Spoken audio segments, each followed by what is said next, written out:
أعوذ بالله من الشيطان الرجيم. بسم الله الرحمن الرحيم. رب اشرح لي صدري ويسر لي أمري واحلل عقدة من لساني يفقهوا قولي.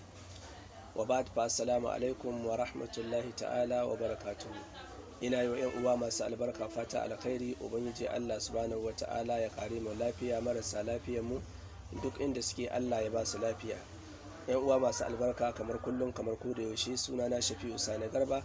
Ni ne wanda nake gabatar da wannan shiri a wannan channel taku mai albarka mai suna Ashifa'u min kulli da'in illa sam. 'Yan uwa masu albarka, muna sati na wato 28. Kar a manta dai a yi kokari a samu biro da takarda a tsaya a saurari wannan fa'ida a rubuta domin a yi amfani da ita a samu nasara, a samu lafiya da izinin Allah. 'Yan uwa masu albarka, kafin mu ba da magani a yi kokari a danna mana ƙarar sanarwa, a yi subscribing, a yi liking da sharing domin samun sabbin shirye-shiryen da zarar mun dora.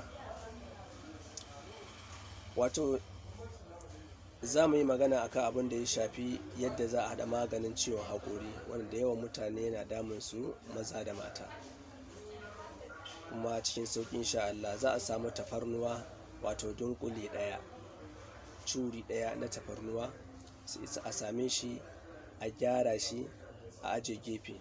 Sannan sai a samu wato kanumfari ƙaramin cokali ɗaya, garin kanumfari ƙaramin cokali ɗaya.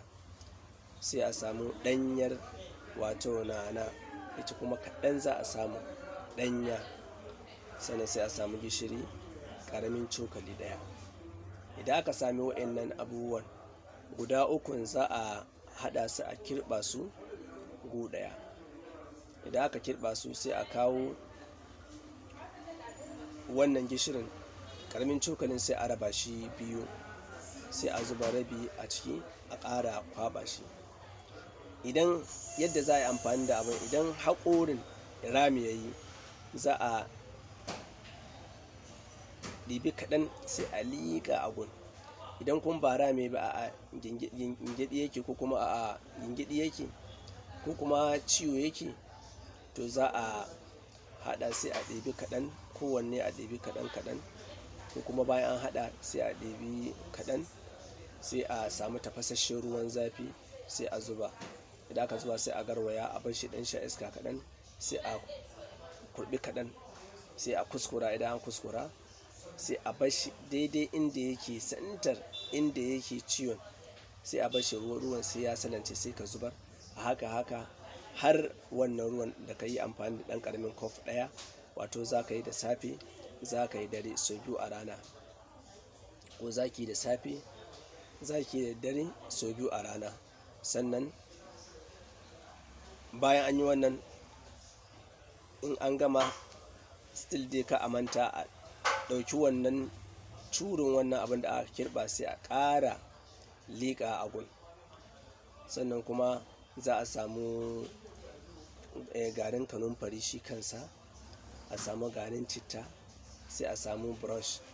Ka samu brush daban, wanda ba wanda kake amfani da shi ba na makilin, sai a riƙa yin makilin da shi. Bayan ka yi wannan abin da safe da minti 10 ko 15, sai ka samu wannan abu, in ka haɗa guda biyu, sai ka dangwala, ka goga gun, ko ki goga gun, ki wanke bakin ki da shi sau biyu, shi ma dai a ranar safe da dare, bayan an yi wannan na ruwan ɗumin. Haka za a yi tsawon kwana 3 zuwa sati ɗaya. Insha Allah ta'ala za a samu nasara da izinin Allah. Allah ya ba mu lafiya. 'Yan uwa masu albarka, kamar kullum kamar ko da yaushe, sunana Shafi'u Sani Garba. Ni ne wanda nake gabatar da wannan shiri a wannan channel taku mai albarka mai suna Ashifa'u min kulli da'in illa sam. Wassalamu alaikum wa rahmatullahi ta'ala wa barakatuh.